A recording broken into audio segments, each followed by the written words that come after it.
This is something else.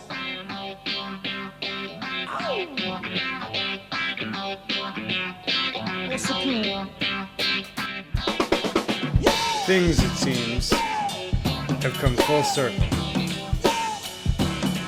When I was a kid, there was one record my parents used to play that got me excited about playing the drums. That record was Regatta de Blanc by the Police, and the drummer, his left hand taped up, playing traditional grip at impossibly high volume, and sounding fresher than anyone I'd heard up to that point, was the now ubiquitous Stewart Copeland. Well, today I'm going to try in a small way to get into Stewart's playing. And wish me luck, because it's a Herculean task, and I doubt I'm up to it. But here goes. I'm Nate. This is the 80-20 Drummer. Stay tuned.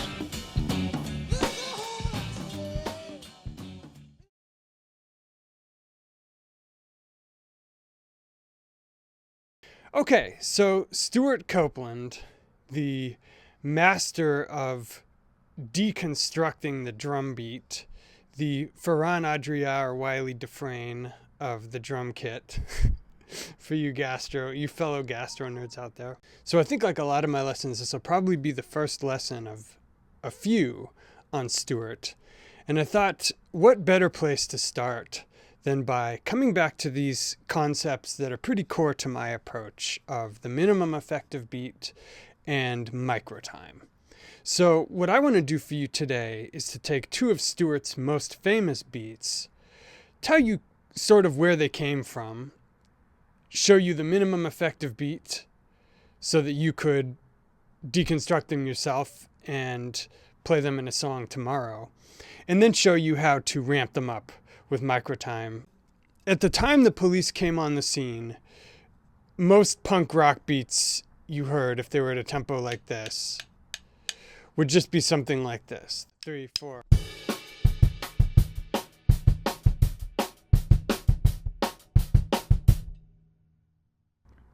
And Stewart drew inspiration from a completely other part of the world than most of the drummers of his day, the West Indies.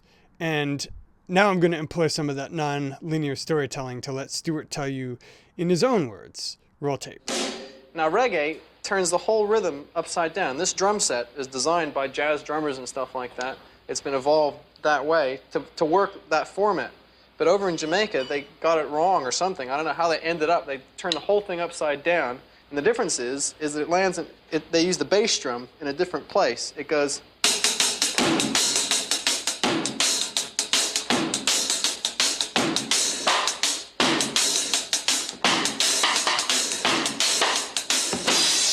So now what beat is the bass drum going on? 3.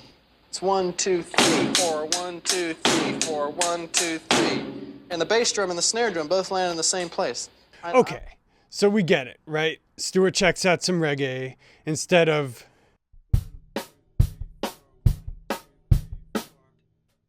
they feel it as 3, 4.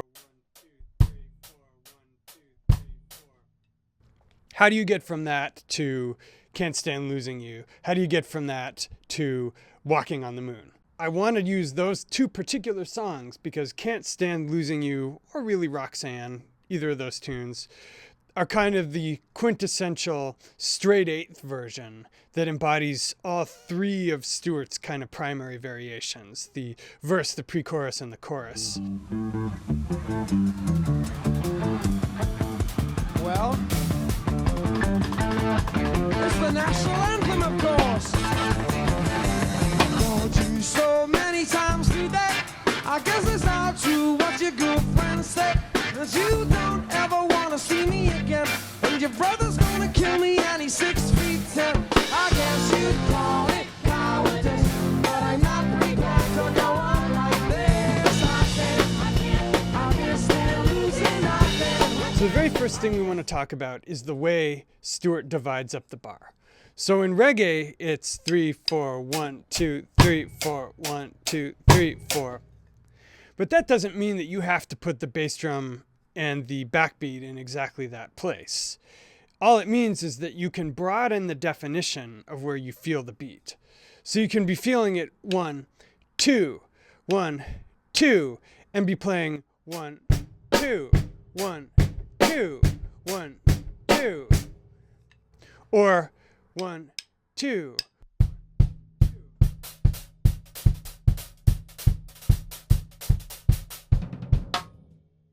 So let's take the beats from Can't Stand Losing You or Roxanne.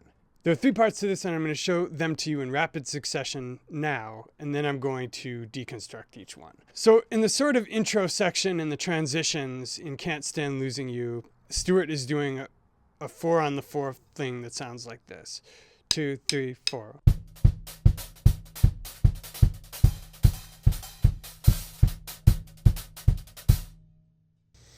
And when the verse kicks in, he comes in with his famous snare beat, which is like this. 3, 4.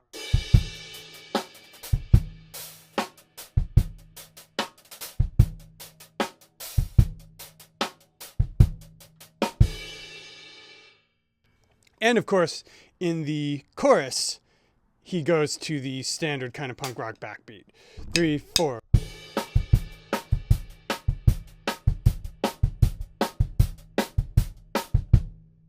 So now let's explain how Stewart gets there.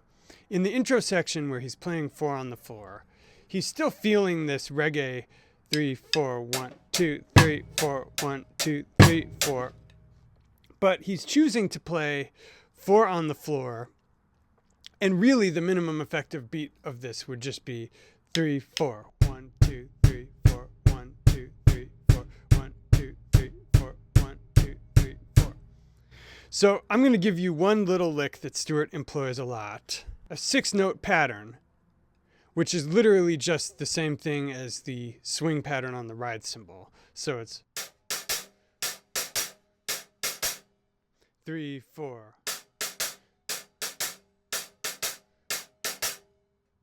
But he plays that over the top of 16th notes. So it would be 1, 2, 3, 4.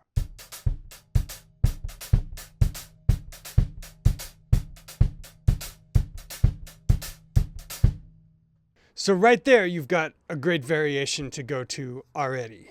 You're going from 3, 4.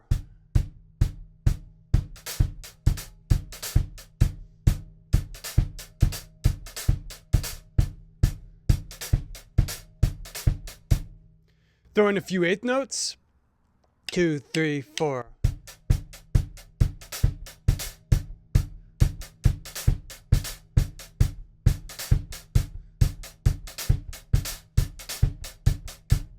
And orchestrate a little bit. 3, 4.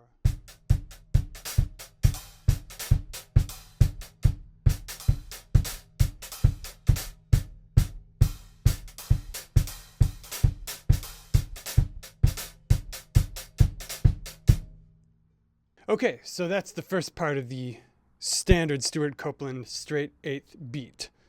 So the way you get from that to the second part is literally just adding the snare drum on beat 4. So you hear 3, 4. And you just start adding the snare drum. So 2, 3, 4.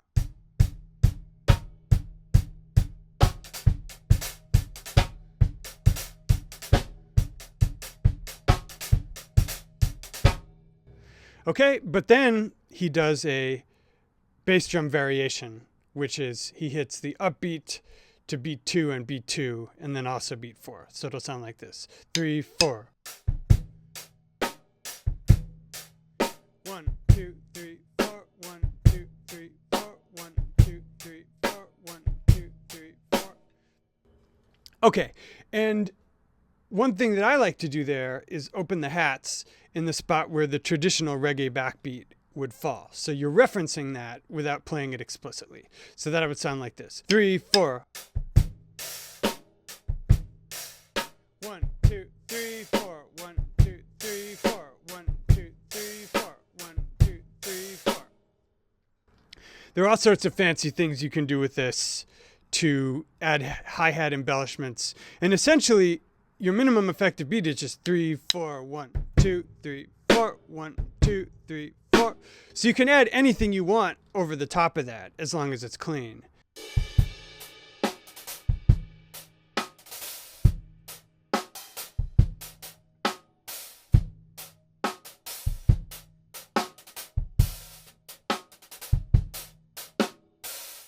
Etc. Okay, so the last part is you're literally just doubling the snare drum on that. So if you go from here, 3, 4, you just add the snare drum on beat 2 and you're basically there. 3, 4. 1, 2, 3, 4, 1, 2, 3, 4. And then if you want to, you can throw in the traditional 1 and 3 bass drum and go back and forth. So 3, 4.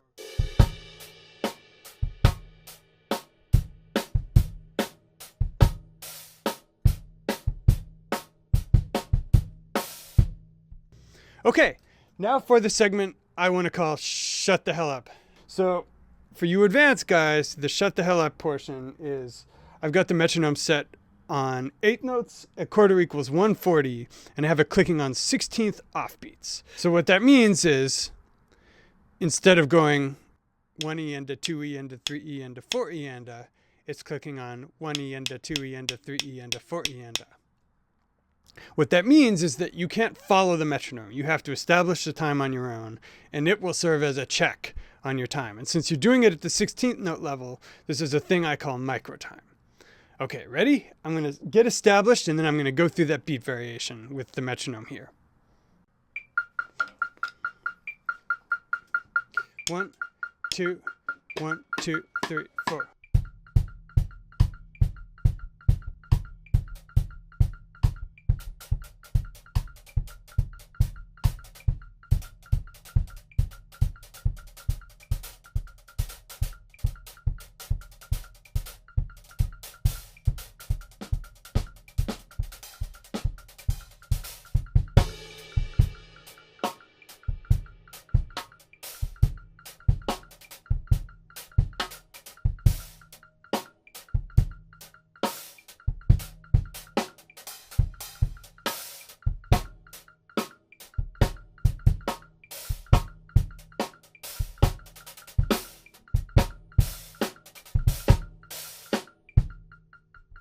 Okay, so let's move on now to the swung eighth beats that Stewart does. And as I say, Walking on the Moon and Hole in My Life are two great examples of this.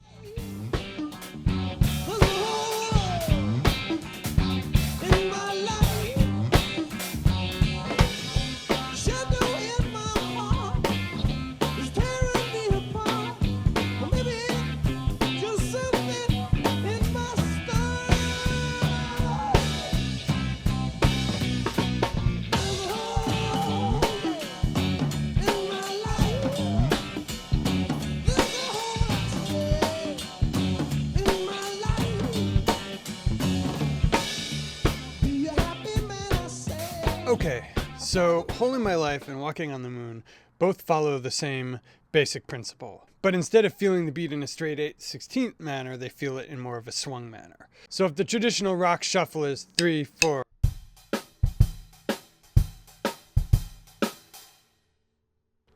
then you can think of the reggae shuffle as 3, 4,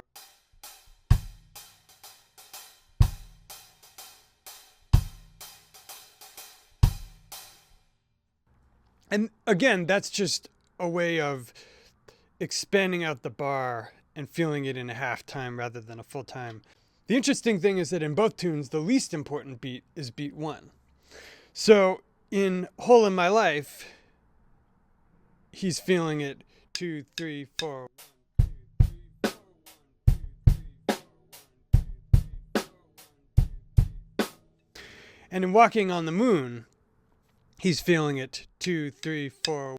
2, 3, 4, 1, 2, 3, 4, 1, 2, 3, 4, 1, 2, 3, 4. In these swung beats, there are really two variations we're talking about.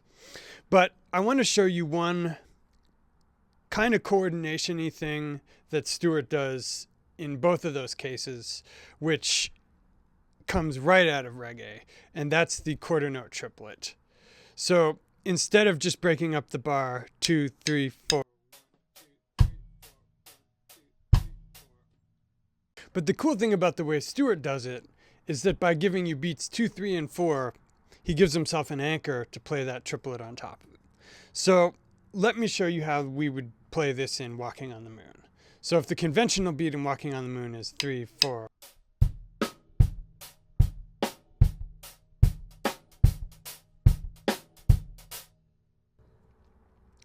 It's pretty easy to do a quarter note triplet on top of that, and that would sound like this. 2, 3, 4.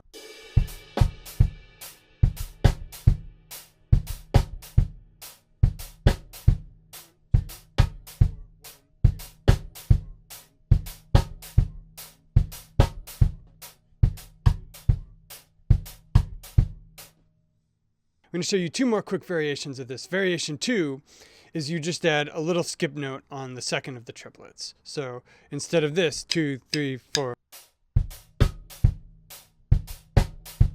it'll be 2, 3, 4.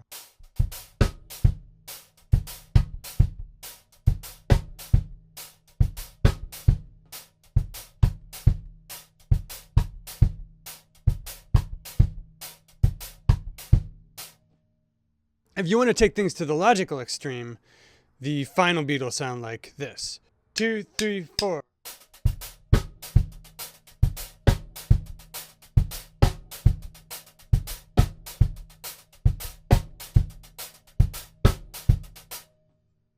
So that also works in Hole in My Life, which puts the snare beat on 4, as it is in Can't Stand Losing You. So Hole in My Life is 2, 3, 4.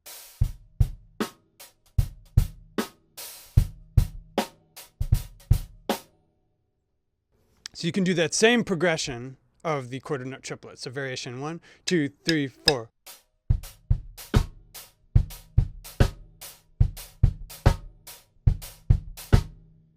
Variation 2, 2, 3, 4.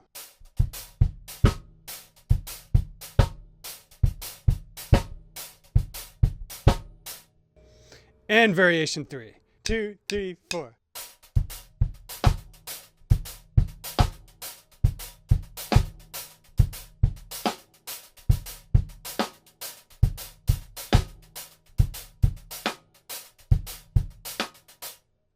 So Walking on the Moon pretty much stays in that spot. But of course, in Hole in My Life, you've got an entire other section of the tune. But again, you're really just adding the snare drum back in the conventional spots. So instead of 2, 3, 4, 1, 2, 3, 4, 1, 2, 3, 4, you're just putting the snare drum back on 2 and 4. So 2, 3, 4, 1, 2, 3, 4, 1, 2, 3, 4, 1, 2, 3, 4. That quarter note triplet thing still works there. 2, 3, 4.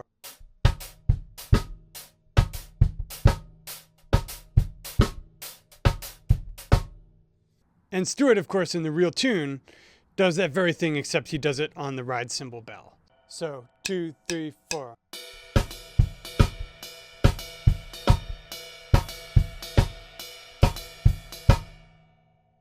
Okay, so now where to put the metronome when you practice this, / the shut the hell up portion. So for this, we're going to put the metronome on the upbeats of the triplet. So instead of 1 triplet, 2 triplet, 3 triplet, 4 triplet, it'll be 1 triplet, 2 triplet, 3 triplet, 4 triplet. So I'm just going to play a little of that Swung Stewart Copeland beat, taking you through those 3 variations. 1, 2, 1, 2, 3, 4.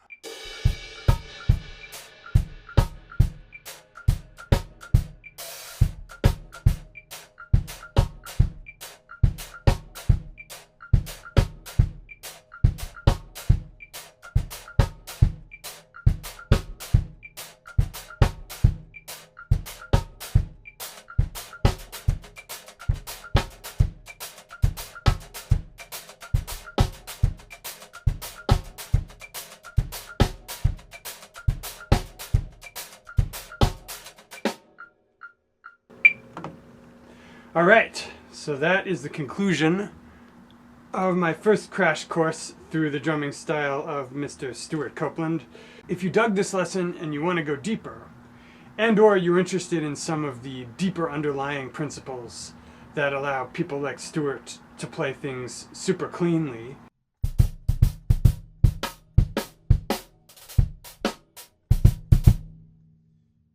so that when your hands and feet are supposed to be hitting together, they are. And or if you want to check out more cool metronome tricks to help you with your time, I recommend checking out something called the 80-20 Roadmap, which I will hawk shamelessly now. Most drummers make some variation of the same 3 mistakes. They are not playing well in time, not playing together with yourself, and not having a good idea flow when you improvise. If you want to cut to the chase and triage those things and save yourself years in the practice room, check out the Roadmap. It's $5, it's dope as hell, and it'll help you. Guys, it's been real. This one was maybe the heaviest lift of any lesson I've yet recorded. Still had a lot of fun. Be back next week with another lesson of the week. This is Nate. This is the 80-20 Drummer.